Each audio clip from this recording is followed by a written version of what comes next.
Bonjour à toutes et à tous. Alors, on se retrouve aujourd'hui pour faire un fond avec le tampon 100% tout en colle Mon Jardin Secret et Petite Branche qui est bien plus récent dans la boutique. Et on va utiliser pour cela nos Versafine Clair, un tamponnage de première génération, deuxième génération et des tamponnages en couleur. Alors, regardez ce que je fais là. Je mets du gris et puis avec mon chiffon, je vais estomper le bas pour qu'en fait on voit pas trop les feuilles et surtout pas la base de la tige. Je fais un premier tamponnage sur un papier brouillon, puis sur ma base de carte en format A6, je tamponne comme ça un peu en dessous de la moitié de la carte. Ensuite je prends mon encre noire, là je vous montre quelque chose qu'on va rectifier ensuite. On tamponne ensuite au premier plan en foncé. Voilà. Comme ça, le deuxième plan, il est gris, il est plus haut, il est plus lointain, il est plus clair. Le premier plan, il est foncé, il est plus court, il est plus près, il est plus bas. Voilà. Mais là, il y a un problème, vous voyez ? On a une symétrie totale, ça ne va pas. Donc, on va recommencer. On va d'ailleurs recommencer, c'est le thème de la carte, puisque j'ai oublié de filmer le premier fond. Alors, ici, c'est donc je refais du coup le fond. Je fais exactement comme j'ai fait tout à l'heure, mais regardez. Je décale, je fais la partie gauche de mon tampon, ou la partie droite, je sais pas, je reconnais pas, je suis en miroir, et voilà, l'autre partie comme ça. Quand je vais faire mon noir bien centré, eh bien j'aurai pas les mêmes branches l'une au-dessus de l'autre. Ça sera beaucoup plus joli. Voilà pour le premier tamponnage. Bien sûr, en bas, ici, on recoupera, parce que ça va pas du tout d'avoir ces tiges-là qui sont pas... on recoupera de façon à ce que les tiges... qu'il n'y ait pas de blanc en dessous, quoi. Ensuite, on prend des encres colorées. Alors le brun, quand vous l'appliquez, vous avez l'impression qu'il est comme le noir, mais en fait c'est quand il va sécher que vous verrez la différence. Et là, je fais d'abord les plus grandes branches, et ensuite je ferai les plus petites branches. Et plus elles sont petites, et plus je les mettrai en couleur, regardez. Là, je suis encore assez soft, je mets du vert. Et après, je vais aller remplir un peu les petits trous. Alors en gardant à l'esprit qu'au centre, il va y avoir un motif, donc on ne verra pas beaucoup ce qui se passe au milieu, hein. Alors celle-là, je me dis que je vais la faire après. Je vais commencer vraiment avec les touches de couleur rouge. Et pour ça, je prends Glamorous, il me semble. Glamorous. Glamorous. Et alors, je fais bien attention à effacer la tige. Hein, je veux que les petites bouboules. Parce que si on a la tige, on va avoir l'impression que ça flotte. Hein, il faut qu'elle puisse s'insérer quelque part. Il faut que ce soit comme des baies qui seraient issues d'une des branches que j'ai tamponnées précédemment. Voilà. Point trop n'en faut. Hein. Sachez être raisonnable. On pourra toujours en rajouter un petit peu après si on trouve que ça suffit pas. Et là donc je reprends la moyenne, je fais attention à l'encre qui déborde, et je prends Golden Meadow. Un joli jaune qui tire un petit peu sur le vert anis. C'est très très bien pour ce petit feuillage. Et j'hésite pas à en faire aussi en hauteur. Et bien sûr je fais ce chevauché, tout ça. Alors surtout quand l'encre est claire, on peut y aller hein, sur le chevauchement. C'est très discret. Voilà, voilà. Et au centre, donc, on aura notre jolie grenouille. Vous voyez, quand je vous dis que c'est une réédition, alors là, je coupe au ciseau, mais c'est juste pour vous montrer. De toute façon, j'en ai pas enlevé assez. Je vais passer ça dans ma guillotine, et ça sera impeccable. Bon, maintenant, on passe à la carte ? Allez, c'est parti. Alors, on revient sur la carte initiale.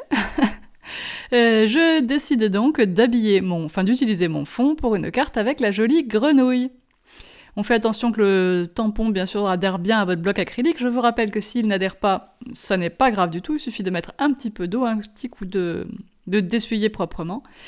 À la fois le tampon et le bloc, hein, parce que ce n'est pas toujours le tampon qui est sale, mais parfois le bloc. Et hop, ça réadhère tout seul. Donc notre jolie grenouille, j'ai décidé de la colorier avec les crayons de couleur polychromos, puisqu'en fait...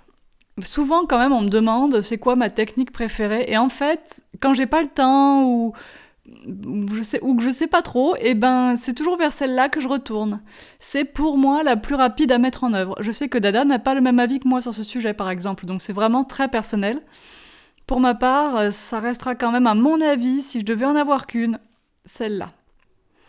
Voilà, leur qualité, la qualité de fabrication du crayon lui-même, la pigmentation de la mine, voilà, le choix des couleurs dans la boîte. Bref. Ça n'est que mon avis, mon ressenti par rapport à mon utilisation personnelle. Mais vous aimez qu'on partage tout ça avec vous, et puis d'ailleurs, nous aussi, on aime bien partager tout ça avec vous. Donc vous voyez qu'ici, je commence à réaliser déjà un fondu, sans même utiliser encore pour le moment la solution de mélange, je vais l'utiliser après. Je pars d'un bleu-vert, je vais au vert et je finis par le jaune, puisque finalement ma grenouille, j'avais idée qu'elle soit verte, comme une grenouille, et bien toutes ces couleurs comportent du vert, enfin le jaune, ça va avec le vert, puisqu'il faut du jaune et du bleu pour faire du vert, et puis voilà, donc comme ça fait un petit dégradé très joli, à mon avis, ça marque la lumière tout simplement par rapport à l'endroit où il y a le jaune. Et bien sûr, je sors maintenant ma solution de mélange pour crayon de couleur. Attention, mon estompe n'était pas propre, je m'en suis rendu compte juste à temps. On la ponce donc, on la retrempe dans la solution. Alors par contre, ça ne salit jamais la solution de mélange, elle ne se salit jamais avec l'estompe. Donc ça, c'est déjà plutôt pas mal. Voilà, donc je commence par les parties foncées pour aller vers les parties claires, mais attention de ne pas recouvrir complètement votre partie claire avec la couleur foncée.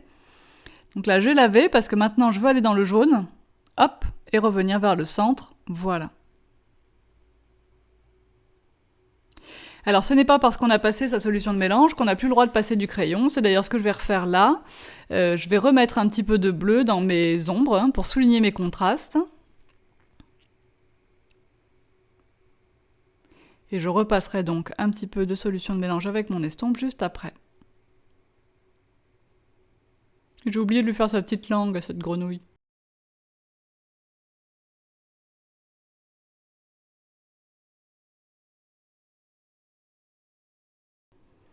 Alors maintenant il faut la découper, donc on prend sa petite paire de ciseaux, on passe au plus près qu'on peut de ce petit trait noir, de façon à ne pas laisser de blanc à l'extérieur du trait noir. On évite aussi de manger tout le trait noir, on essaye de le garder. On fait bien tourner son papier dans sa paire de ciseaux. C'est hyper important pour avoir des courbes, bien courbes, et pas saccadées. Une fois qu'on va avoir fait le découpage, il va falloir passer le feutre noir tout autour. Alors moi je prends un feutre Pitt parce qu'il a une pointe pinceau et qu'il est tout le temps sur mon bureau, mais je pense qu'on n'a pas besoin de la qualité du feutre Pitt à l'encre de Chine pour faire ça. On peut très bien prendre un feutre d'enfant. Pointe pinceau c'est pratique parce qu'il y a le petit bout pointu, mais on passe la tranche de notre découpage en noir lorsqu'on a coupé sur le trait noir. Si on a laissé une marge d'1 millimètre autour du motif, alors évidemment, on ne passe pas le feutre noir. Fais attention au niveau du cou, mais je vais tirer parti du fait qu'elle soit si fine, comme ça je vais pouvoir lui pencher la tête quand je vais la coller. Et lui donner un air encore plus mignon. Voilà. On va la faire ressortir un peu, on va pas la coller comme ça sur le fond. Alors mes Blender Brush sont passés à la douche, je les ai lavés avec le petit nettoyant, je vois que le marron il est pas tout à fait bien lavé. Donc vous voyez qu'ils restent teintés, mais ils sont propres. Je peux les passer sur un papier, ça ne le colore pas. Par contre ils sont encore légèrement humides alors que je les ai lavés hier. Très légèrement humide, mais humide quand même. Donc je vais passer déjà un peu de bleu, et là j'ai pris une Broken China, mais en Distress Ink. Je passe du bleu dans le ciel. J'avoue que j'ai quand même une grosse tendance à préférer les inks pour le ciel. Elles sont plus transparentes, et du coup je préfère. Ensuite je prends mon masque bordure nuage, bien sûr, et hop. Et alors mon masque, c'est un peu comme le gel presse, je ne le nettoie pas. De cette façon, les restes qu'il y a dessus, eh bien, ça m'apporte quelques petites nuances. Donc s'il restait un petit peu d'oxyde par exemple, eh bien voilà, ça reste et ça fait un mélange. Donc j'aime bien ne pas nettoyer le masque bordure nuage.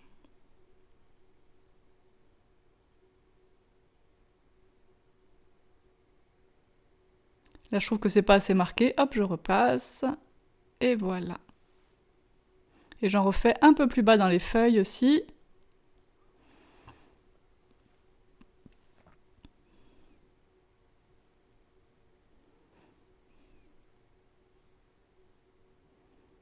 Pour qu'elle ressorte un peu, je vais la mettre, alors je ne sais pas encore, soit sur un cercle, soit sur un die auquel je viens de penser, c'est celui-là, le gribouillis en rond.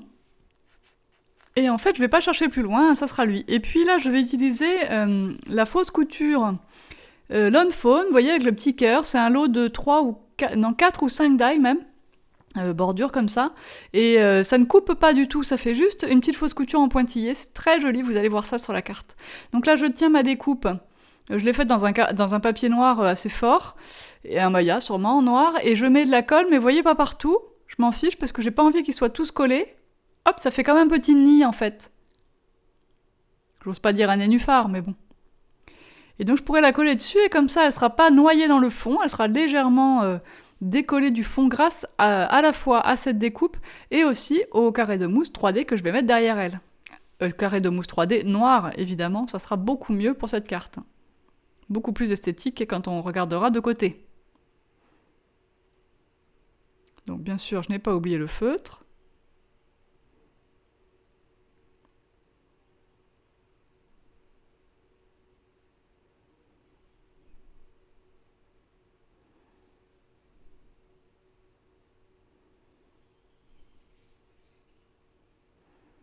Voilà. Donc les petits carrés de mousse, quand ils sont trop gros, eh bien on n'hésite pas à les recouper en deux. Je vais le faire 2 fois, moi, pour les petites cuisses et pour le corps.